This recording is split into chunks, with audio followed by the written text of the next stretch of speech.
She smiled when I walked in, then slid her phone under the cushion like it was muscle memory.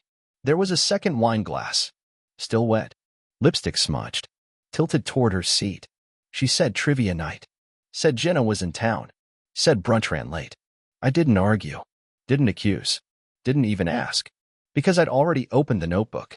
Let me show you how silence became structure and why I never asked again. The garage door rolled shut at 9:38 p.m. I heard it from the den, over the low hum of the fan and the muted sports recap on TV. Her headlights swept the living room curtains a few seconds later. Too slow. Like someone rehearsing. I stayed seated. No need to rush out. The door from the garage opened with a soft click. Madison walked in carrying her purse, a jacket folded over one arm, and a white paper bag from Bramble Bakery, not her usual Thursday routine. She stopped short when she saw me. "You're still up?" she asked, her voice just a little too light. I figured I'd wait. She smiled. It didn't touch her eyes. "Sorry, we lost track of time." She dropped her keys in the bowl, glanced toward the hallway like she expected to be alone. "We?" I asked. "Yeah, Jenna and I. We went to that trivia night at Cooper's.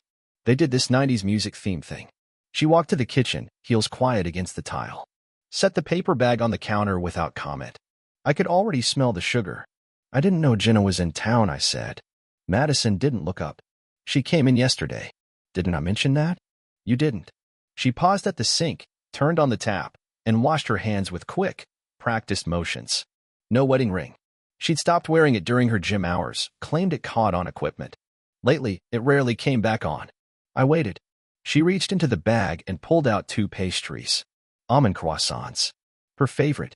She placed them on a small plate and left it untouched. "You eat?" "Yeah." We split a flatbread and a salad. It was light. Madison never splits food.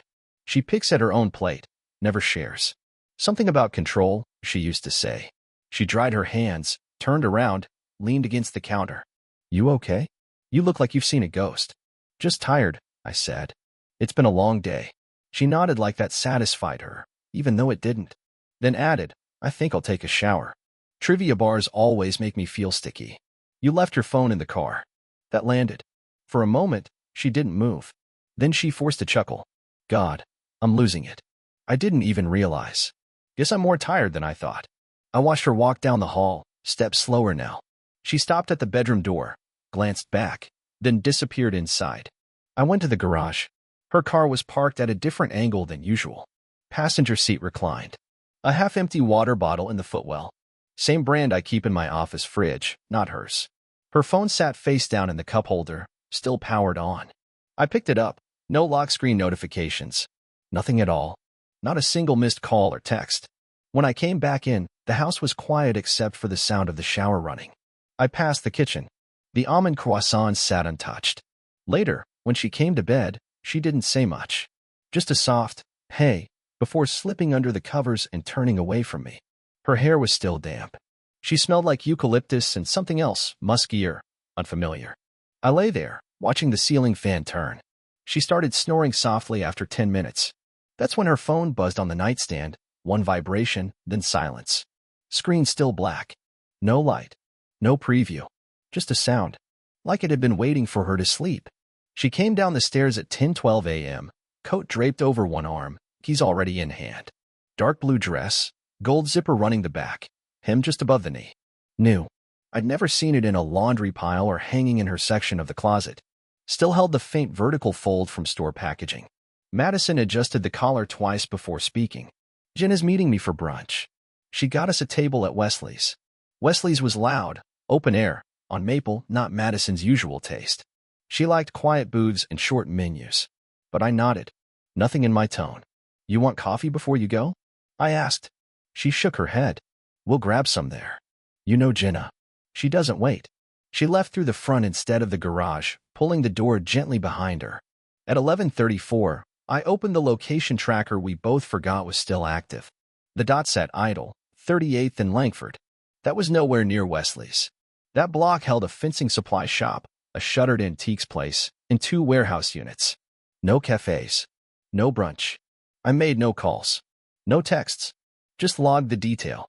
She came back at 2:46 p.m., again through the front door. She held a plain brown paper bag. No logo, just folded twice at the top.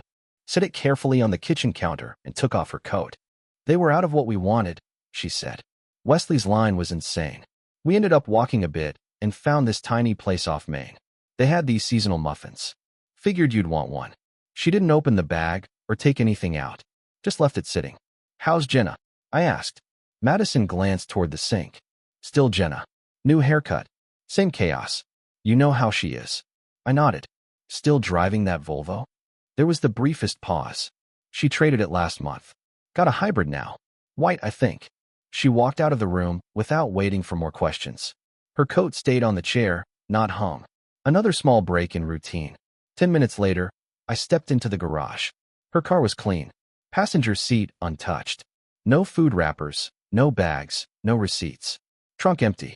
The wipes she used after yoga still sat in the glove box, untouched. I pulled down a contractor bin from the shelf, wiped it clean, placed it just inside the interior garage door. That night, I found an old label and marked it. M Notes, March. Inside, I placed a small notebook and a pen. I didn't write anything yet, just set the structure. At 11:07 p.m., I returned to the kitchen. The brown bag hadn't moved. I unfolded it, checked the bottom. Empty. No muffin. No receipt. I left the bag where it was. She never asked about it. She left her laptop open on the kitchen table the following Tuesday morning. Screen dimmed, not locked. Madison always locked it. Office habit. She claimed client data couldn't be left visible, even at home. I wasn't looking for anything. I reached for my coffee mug, and the screen brightened on motion. Her inbox was open. The top email read, Forward, confirmed reservation, warehouse number 4, from a sender named Bookspace Events. I tapped the trackpad. The preview showed a timestamp, Saturday, 11:45 a.m. The body of the message was short, clipped. 2 guests confirmed for 11:45 a.m. Please arrive no more than 10 minutes early. Discretion guaranteed. Entry through side alley gate. There was no signature, no restaurant name. Just the line at the bottom. Warehouse number 4, Langford District, Lot B. I didn't click into the full message. I didn't need to. She came down the stairs 15 minutes later, hair still damp, shoes in hand. I was rinsing out the sink. The laptop had gone black again. Long day? I asked. She nodded, mouth full of toast. 2 meetings, then Jenna wants to grab a drink. Where at? She slipped one shoe on. Downtown. That wine bar off 6th. I nodded. Still driving the hybrid? She looked up, puzzled for half a second, then smiled. Yeah, it's growing on her. She kissed the top of my shoulder like she used to do in our first year married. Then she left. At lunch, I checked our credit card statement. I told myself I was tracking a refund for something I'd ordered last week. The charges sorted newest first. March 18th, 2:03 p.m., Midtown Parking Associates, $28.50. That garage sat 2 blocks south of the Langford District. No brunch place. No boutiques. Just an overflow lot for warehouse events and contract space. I didn't mention it. That evening, Madison walked through the front door with a small paper bag from a pastry shop she liked downtown. Set it down casually. I grabbed some almond crisps, she said, shrugging off her coat. Jenna bailed last minute, but I was already there. Downtown's a long way to go for cookies. She smiled like I was being cute. Well, I know what you like. She changed, started folding laundry, asked if I'd remembered to pay the water bill. I told her I had. She said something about the weekend. I nodded. She never mentioned Langford. Never said the word warehouse. The bag stayed untouched on the counter. She went to bed early. I didn't. That night, I pulled the contractor bin closer to my desk and opened the notebook. First line, March 18th, warehouse number 4. 11:45 a.m. reservation confirmed. 2:03 p.m. parking charge, Midtown Associates. Lied about Jenna. Lied about brunch. Warehouse. 2 guests. No brunch. No Jenna. No more waiting. Sunday morning, she came down dressed for a jog, black zip-up, earbuds already in, pretending not to notice I was clearing out the mudroom closet. Madison paused halfway to the fridge. You organizing? I didn't look up. Just making space. She shifted her weight. We haven't used this closet in years. Now I am. I slid her old yoga mat and a crate of mismatched shoes into a storage bin, sealed the lid, and carried it to the garage without asking where it should go. By the time I came back in, She was pouring juice like nothing happened. You want to do pancakes? She asked, tone overly casual. I could try that lemon ricotta recipe again. I'm good, I said, pulling a plain bagel from the pantry. She stood there holding the spatula like a prop. You sure? We haven't had a real breakfast together in a while. I said I'm good. She smiled, thin and rehearsed. Okay, Mr. Independent. Later, she hovered near the office doorway while I typed up vendor contracts. She didn't speak right away, waited for me to acknowledge her. Do you need anything? I asked without turning around. She stepped in, placed a mug next to the monitor. Thought you might want tea. I don't drink tea. A beat of silence. Well, maybe now's the time to try, she said with forced brightness. I pushed the mug aside. You're deflecting. That caught her. A small pause. Just long enough. I'm trying, she said, tone shifting. You've been distant all week. It's like I don't exist. I turned then. No, Madison. You exist. Just not in the version you think. She blinked but said nothing. After a few seconds, she nodded and left, forgetting the mug entirely.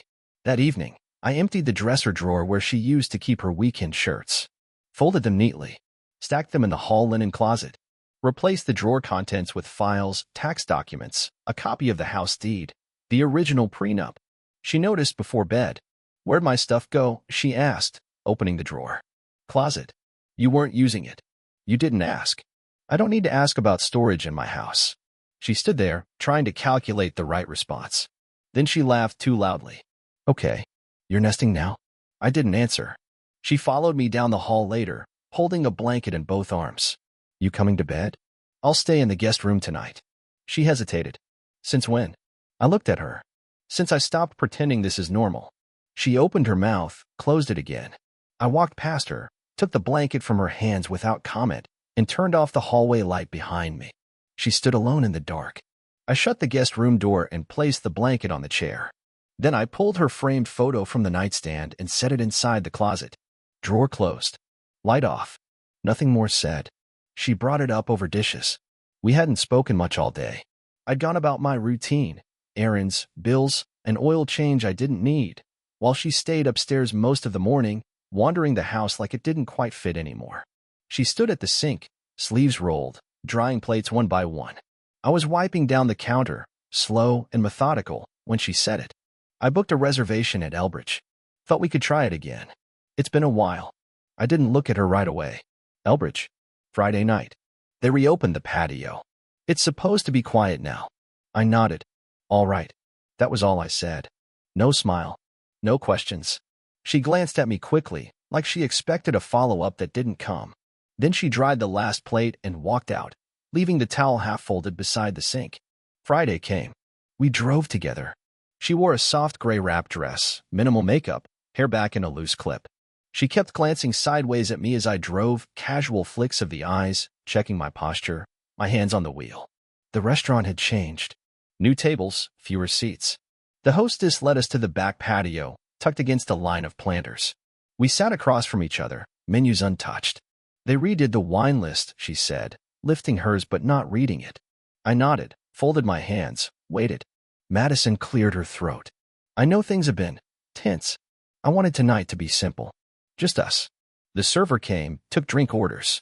I asked for water. She ordered a Chardonnay she only drank when she was nervous.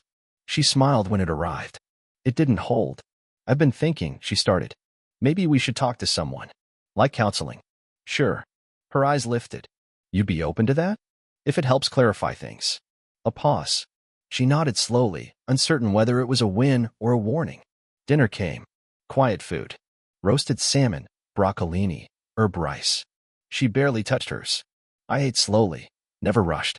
Halfway through, her phone buzzed on the table. She flipped it face down without looking. I glanced at the screen before it went dark. Just one word flashed. Same. She noticed. Hesitated. Then picked up the phone, muted it, and slid it into her bag. Spam, she said. They've been relentless lately. I said nothing. Dessert came. She didn't order it, but they brought 2 plates, something the hostess had added, apparently, on the house for couples night. Madison tried to smile, spooned half a bite, then set it down. As we left, I held the door. She walked ahead. In the car, she shifted toward me, hand on the console. I'm glad we did this, she said quietly. It felt normal. I nodded, shifted into reverse. Normal's a moving target. She exhaled. Soft, like she was holding back something bigger. Then looked out the window. Back home, she lingered in the foyer, keys in her hand like she wasn't sure where to go. I was thinking, she said slowly. We could do a weekend trip. Just us. Reset things. Send me the dates. She blinked. You'd want to. I nodded. I want to see how things unfold. She tried to laugh, but it didn't land. You sound like a lawyer reviewing terms. I didn't answer. As she walked upstairs, I stayed behind, flicked off the porch light, locked the front door. In the hallway, something caught my eye. A small tag poking out of her purse, left by the door. It read, Langford Rentals, Locker 8. I didn't touch it. Just turned off the hall light, leaving the tag half visible under the zipper. She hadn't noticed. And that's what told me everything. The next morning, I left before she woke up. Madison had started sleeping later, silencing her alarms, moving through the house like a guest who didn't want to overstep. I didn't leave a note. Just pulled the door shut behind me and drove to the bank branch on Fairview. The manager was efficient. I opened a new account in my name only, tied to a separate mailbox.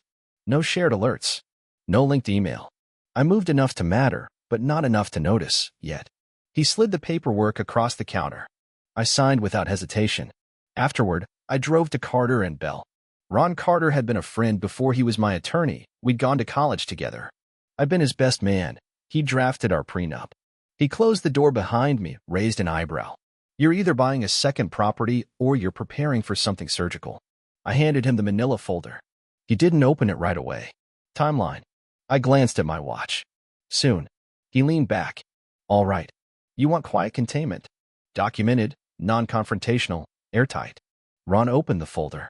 Inside, screenshots, printouts, 3 pages of itemized discrepancies. Location mismatches. Confirmed charges. A full email header with the warehouse number for booking. He flipped through it without speaking. This is detailed, he said finally. No confrontation yet? No point until it's structured. He tapped the folder. You'll want to separate assets gradually. Limit exposure. You've got the original prenup. If we layer a post-nup review now, under the guise of estate planning. Do it. He nodded once. I'll prepare the language. I left with a folder of my own, labeled Personal Asset Strategy. That afternoon, I cleaned out the garage. She'd used the overhead bins for seasonal clothes, old keepsakes, things she said she couldn't part with. I didn't throw anything out, just moved them to a labeled shelf. I repurposed the space. That evening, she got home later than usual. I thought you'd still be at work, she said, setting her bag down gently. Everything okay? Everything's in motion, I said. She blinked. What does that mean? I looked up from the folder I was reviewing. It means you should check the drawer in the guest room. The one you said you needed back. She didn't move. Later that night, I returned to the bag she'd left by the door, the one with the Langford Rentals tag. She'd forgotten about it again. I opened the side pocket. Inside, a folded parking receipt and a printed guest log for Unit 8. The date matched the Elbridge dinner. 2 names were listed. Hers. And another. Tessa Vaughn. Not a man. A name I recognized, her co-worker, listed as project lead on several weekend email threads she claimed were client crunches. I sat back. Read it again. So it wasn't just the lie. It was the second person. It was how casual it had become. The Langston's backyard was strung with cafe lights, the folding tables covered in blue plastic cloths that lifted slightly in the breeze. Paper plates, aluminum trays of lasagna, a cooler full of beer wedged under the trellis. The kind of neighborhood event people show up to out of obligation, not appetite. Madison had RSVP'd a week ago, already signed us up for a salad and presents. She arrived 10 minutes after I did, stepping in through the side gate, smile already on. She wore a denim jacket over a dress I hadn't seen in months. Hair curled at the ends, just enough to look like effort. People noticed. She moved through the clusters with fixed charm, laughing, complimenting shoes, asking about school pickups. I stayed near the drinks, nodding when appropriate. It wasn't until Elaine Raskin stopped by that something caught. Elaine lived 2 houses down, organized the recycling initiative. Sharp memory. Sharp voice. I meant to tell you, she said, balancing a paper plate on her forearm. I saw Madison last weekend. She looked busy. Was that you with her near Langford? I glanced at her. No. Elaine frowned slightly. Oh, I must have assumed. She was heading into one of those converted spaces, the storage units, I think. On Saturday. I nodded once. You're sure? Positive. I only noticed because I got turned around looking for that antique consignment place. Madison had just parked. Looked like she was in a rush. Waved. Didn't stop. Madison appeared behind me, hands wrapped around a soda can. Hey, Elaine. Elaine smiled. Just telling him I spotted you on Langford last weekend. Madison's smile twitched. Langford? By the storage units. Saturday. You looked like you were heading into one. Madison let out a short laugh. No, that wasn't me. You probably saw someone else. Elaine raised an eyebrow. Pretty sure it was your car. I wasn't even in town Saturday. I was with Jenna spothing in Ridgeview. Whole day.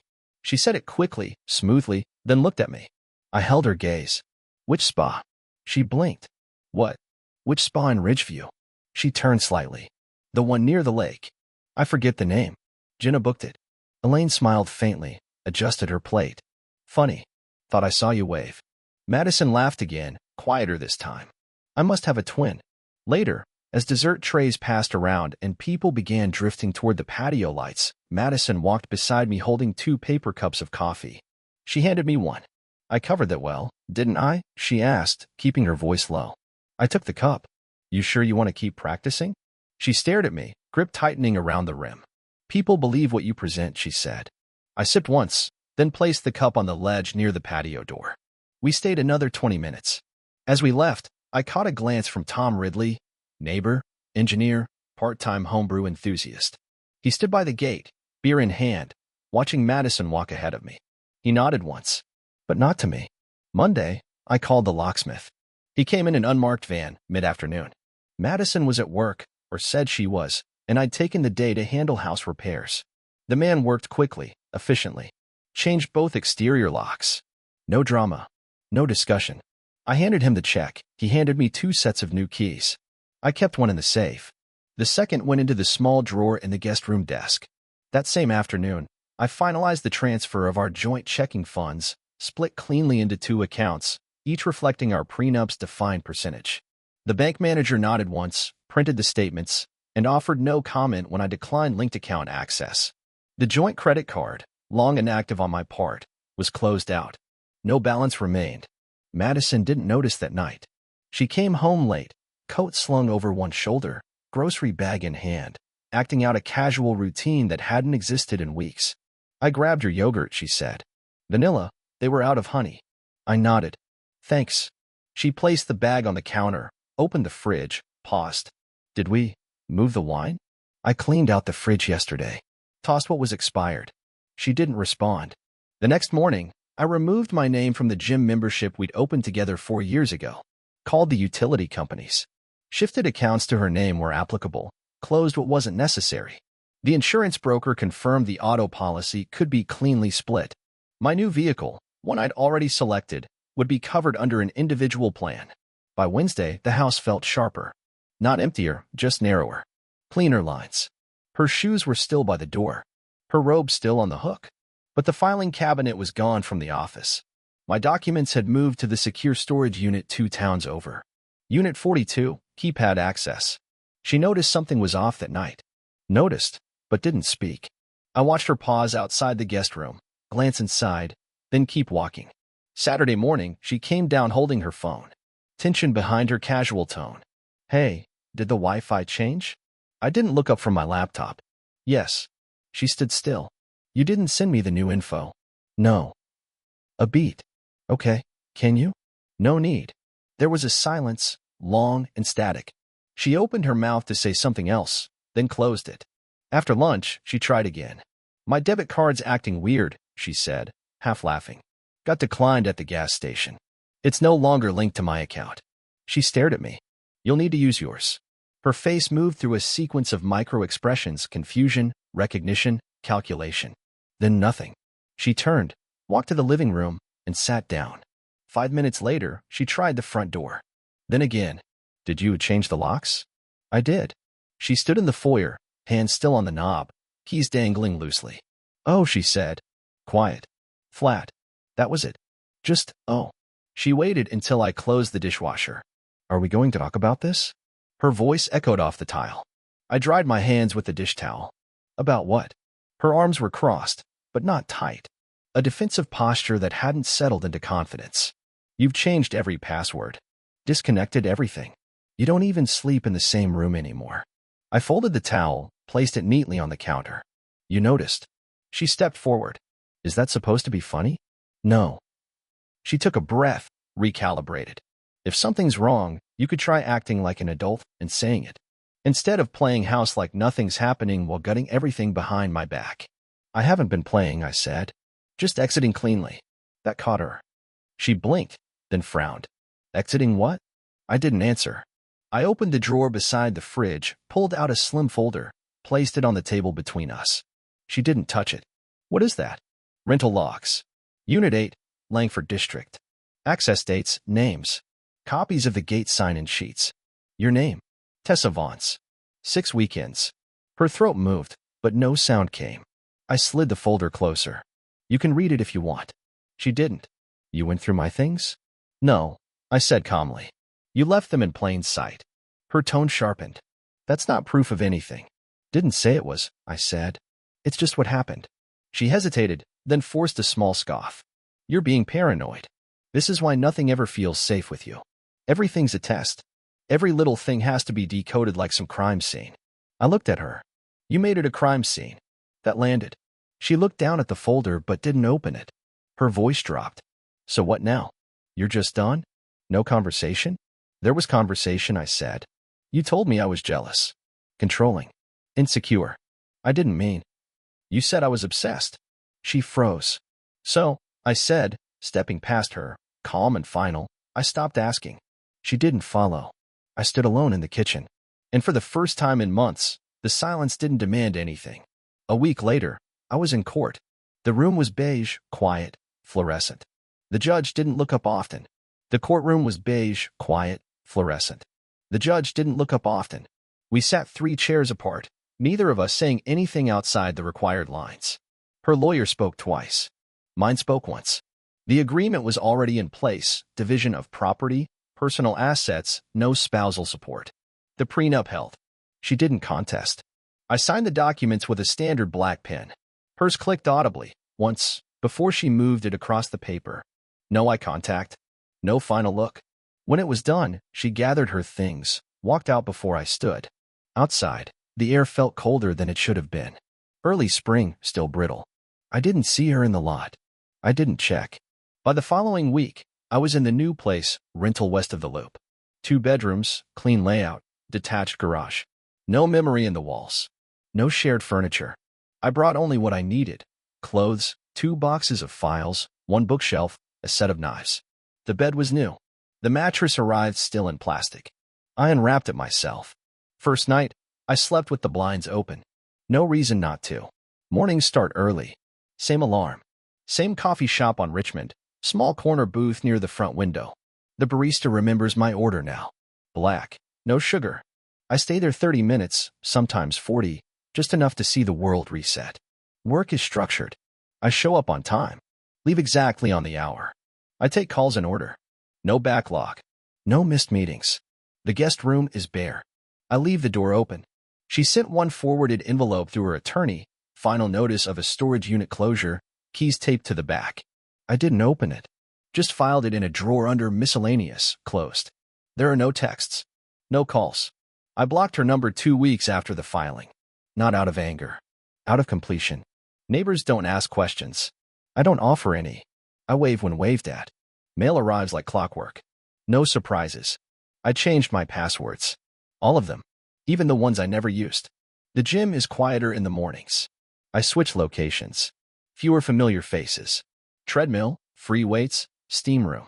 No conversations. Weekends are functional. Groceries, laundry, errands. No skipped steps. I eat at the counter now. Never the table. One evening, I went through the last file box, the one I'd carried untouched since the day I left. Inside, reservation slips, printouts, copies of financial transfers. I didn't read them. Just checked the contents, confirmed the label, sealed it back. That box went into the garage. Top shelf. Back corner. I didn't mark it, archive. Just a date. That was enough. No music in the house. Just the hum of the fridge. The buzz of the phone when the alarm kicks in. The sound of nothing else happening. There's no closure here. Just systems. No rebuild. Just routine. No next step. Just forward. And when people ask how I knew, I say only one thing. You said I was obsessed. So I stopped asking.